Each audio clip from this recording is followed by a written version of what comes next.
Summit Day at FundForum International 2015. 1,400 delegates are gathering here with a diverse range of nearly 400 fund and distributor groups represented, leading minds and expert perspectives from the asset management world, all contributing to the most important conversations happening in the industry today.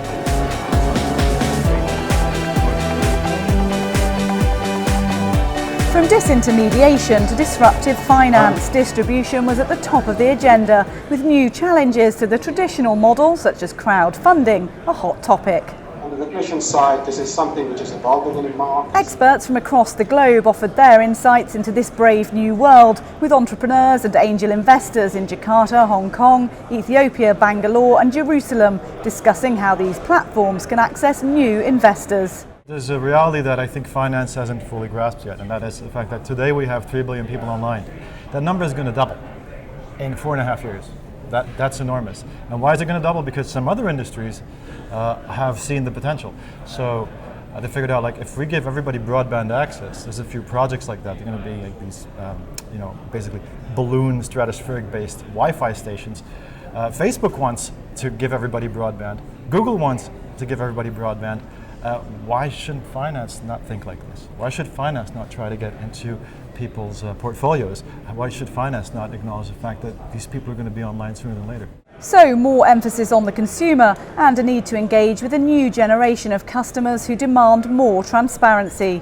It's a huge untapped market. I'm not going to really talk about data. I don't have pie charts to show you, but what I can share is the results of the last sort of 6 months, where I have been out bothering people in the UK and talking to them about their finances, about their investments, or actually more often than not about their lack of investments. Founder of website Boring Money, which aims to engage exactly that audience, Holly Mackay wants to see a fresh approach. Well, I think they need to rip up the rule book. I mean, for a long time, retail distribution has really been shoving the same institutional type materials out to investors. And all the people I talk to, they don't understand things. They want simple language. Cost, they get really cross about the cost not being transparent enough. And they want it to be more engaging. So I think we've got to get rid of this attitude that people want to go home at the end of a busy day and sit there for half an hour and listen to a fund manager going on about sort of global markets, when all they want is a safe home for their investments where they won't be ripped off in their language. Alongside the day's planned agenda, FundForum International was also able to respond to the overnight Greek crisis, with geopolitical risk expert Dr. John Hulsman giving his world-class insights. The Greeks are thinking only of the Greek audience, the Germans are thinking only of the German audience, and the ball is falling down between the two of them.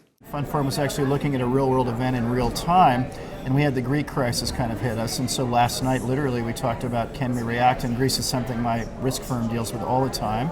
And I was asked, can you go and brief the audience on what's happening literally today? And that's exactly when you earn your pay. And so we went out and did that, and we had great interaction with the audience. They were totally up to speed, totally interested and engaged.